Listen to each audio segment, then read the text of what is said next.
اللہ تعالیٰ تمہارے جسموں اور تمہاری صورتوں کو نہیں دیکھتا، وہ تو تمہارے دلوں کو دیکھتا ہے۔ علم اپنے رب کو سمجھنے کا نام ہے، باقی سب تو رزق کمانے کے فن ہیں۔ یہ تو ہارا جو نفس ہے، تم اگر اسے خیر میں مصروف نہیں کر لیتے تو یہ تمہیں شر میں مصروف کر لے گا۔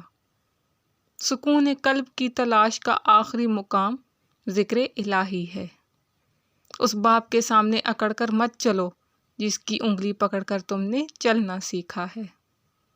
ہجوم کے ساتھ غلط راہ پر چلنے سے بہتر ہے کہ ہدایت کے راستے پر تنہا چل پڑو۔ اللہ تعالیٰ کی رحمت کی پہلی نشانی یہ ہے کہ انسان کو اپنے عیب نظر آنے شروع ہو جاتے ہیں۔ کسی انسان کو دکھ دینا اتنا ہی آسان ہے جتنا سمندر میں پتھر پھینکنا، مگر کوئی یہ نہیں جانتا کہ وہ پتھر کتنی گہرائی میں گیا ہے۔ صبر ایک ایسی سواری ہے جو اپنے سوار کو کبھی گرنے نہیں دیتی، نہ کسی کے قدموں میں نہ کسی کی نظروں میں۔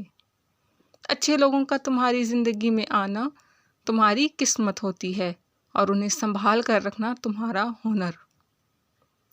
جو تمہاری خاموشی سے تمہاری تکلیف کا اندازہ نہ کر سکے، اس کے سامنے زبان سے اظہار کرنا صرف لفظوں کو ضائع کرنا ہے۔ لفظ انسان کے غلام ہوتے ہیں مگر صرف بولنے سے پہلے تک، بولنے کے بعد انسان اپنے الفاظ کا غلام بن جاتا ہے۔